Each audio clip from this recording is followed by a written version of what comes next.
தந்தை, மகன், தூய ஆவியாரின் பெயராலே ஆமென். முதல் வாசகம். கடவுளிடம் அன்பு செலுத்துவோர் தம் சகோதரர் சகோதரிகளிடமும் அன்பு செலுத்த வேண்டும்.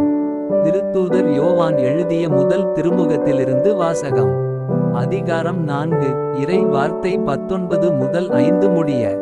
மற்றும் அதிகாரம் 4. அன்பார்ந்தவர்களே, கடவுளே முதலில் நம்மிடம் அன்பு செலுத்தியதால் நாமும் அன்பு செலுத்துகிறோம். கடவுளிடம் அன்பு செலுத்துவதாகச் சொல்லிக் கொண்டு தம் சகோதரர் சகோதரிகளை வெறுப்போர் பொய்யர். தம் கண் முன்னேயுள்ள சகோதரர் சகோதரிகளிடம் அன்பு செலுத்தாதோர் கண்ணுக்கு புலப்படாத கடவுளிடம் அன்பு செலுத்த முடியாது.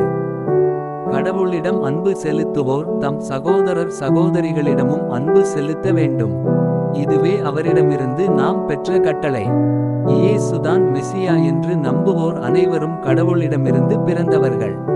பெற்றவரிடம் அன்பு செலுத்துவோர் பிள்ளைகளிடமும் அன்பு செலுத்துவர். நாம் கடவுள் மீது அன்பு கொண்டு அவர் கட்டளைகளை கடைப்பிடிக்கும் போது கடவுளின் பிள்ளைகள் மீதும் அன்பு கொள்கிறோம் என்பது நமக்கு தெரியவரும். ஏனெனில் அவர் கட்டளைகளை கடைப்பிடிப்பதில்தான் கடவுள் அன்பு அடங்கியுள்ளது.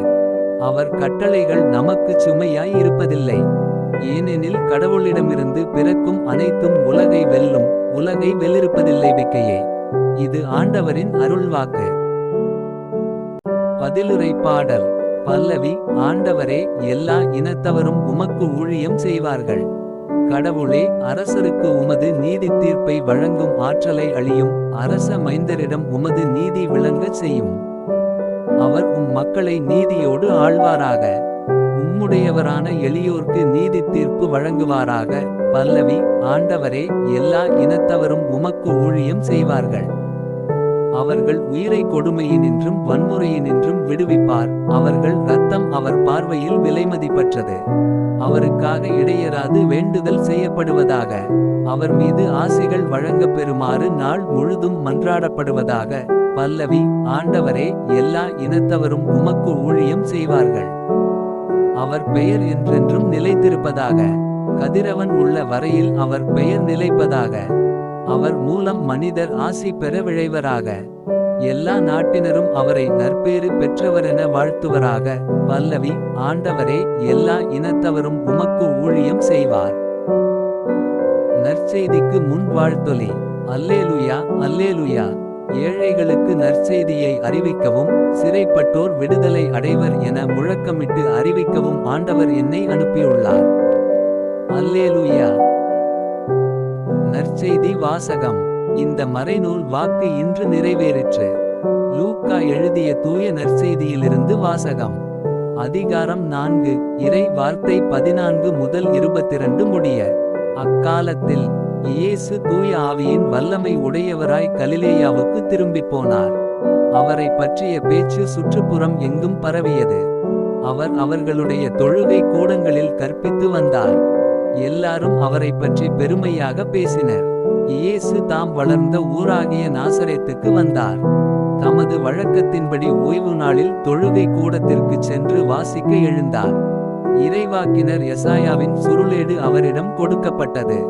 அவர் அதை பிரித்தபோது கண்ட பகுதியில் இவ்வாறு எழுதியிருந்தது.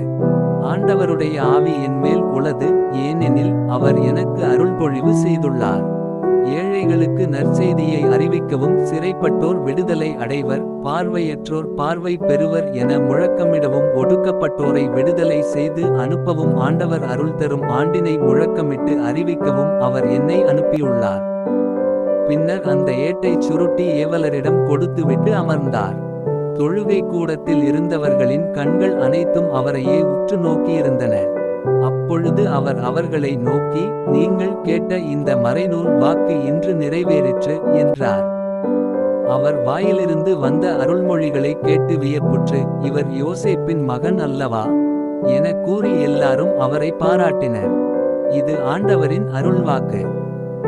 உங்களுடைய பிரார்த்தனைகளையும் வேண்டுதல்களையும் நாளைய திருப்பலியில் ஒப்பு கொடுக்க விரும்புவோர் கீழ்காணும் மெயில் ஐடிக்கு உங்கள் வேண்டுதல்களை அனுப்பவும். அல்லது வீடியோவின் கீழ் கமெண்ட் செய்யவும். பிதா, சுதன், பரிசுத்த ஆவியின் பெயராலே ஆமென். தின பிரார்த்தனைகளுக்காக லைக், சப்ஸ்கிரைப் மற்றும் பெல் ஐகானை கிளிக் செய்யவும்.